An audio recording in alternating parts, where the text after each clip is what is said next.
চাকরির দাবিতে ত্রিপুরা মুখ্যমন্ত্রীর বাড়ি ঘেরাও করে বিক্ষোভ। 2022 সালের টেট পরীক্ষায় উত্তীর্ণ চাকরির প্রত্যাশীদের তাদেরকে টেনে হিঁচড়ে নিয়ে গেল পুলিশ।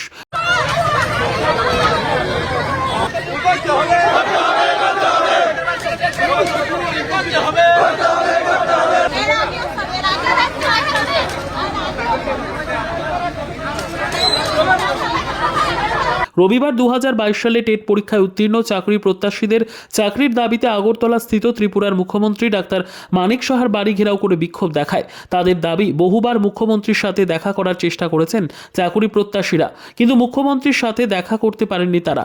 দ্রুত তাদের যাতে নিয়োগ প্রক্রিয়া সম্পন্ন করা হয়, এই দাবিতে আজ আবারও তারা মুখ্যমন্ত্রীর বাড়ি ঘেরাও করতে আসলে ত্রিপুরা পুলিশ বাহিনী চাকরি প্রত্যাশীদের টেনে হিঁচড়ে পুলিশের গাড়িতে করে নিয়ে যায়। 2022 সালে টেট পরীক্ষা হয়েছিল। 2022-এর পরে আমরা পাশ করেছি মাত্র 249 জন। 40,000 পরীক্ষা নিয়েছিল, এর মধ্যে 249 জন পাশ করেছি আমরা। আমাদের টেট সার্টিফিকেটও দিয়ে দেওয়া হয়েছে, কিন্তু আজকে 2 বছর আমাদের নিয়োগ করছে না। মুখ্যমন্ত্রী স্যারের সাথে অনেকবার আমরা অ্যাপয়েন্টমেন্ট জমা দিয়েছি, কিন্তু উনি একটা মিনিট আমাদের সাথে দেখা করতে পারেন না। আজ 2024 সালের ডিসেম্বর মাস আসতে চলেছে, প্রায় 2 বছর হয়ে গেছে, কিন্তু আমাদের শিক্ষক স্বল্পতা থাকা সত্ত্বেও স্কুলগুলিতে আমাদের এখনো নিয়োগ করা হচ্ছে না।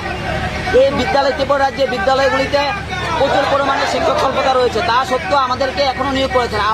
আমরা একবার দপ্তরে যাচ্ছি, একবার মুখ্যমন্ত্রীর বাসভবনে আসছি, আমাদেরকে শুধুমাত্র এদিক থেকে ওদিক সবকিছু খালি আমাদেরকে বোঝানো হচ্ছে যে এটা সম্ভব না, ওটা সম্ভব না, কিন্তু এখন পর্যন্ত কোনো ধরনের আইনি জটিলতা নেই।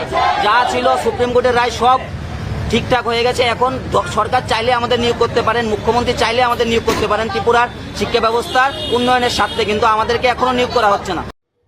Bureau report, PB news. Annapurna medical hall, chemist and druggist. এখানে সকল প্রকার ওষুধ পাওয়া যায়। নবাবহাট মোড়, পূর্ব বর্ধমান।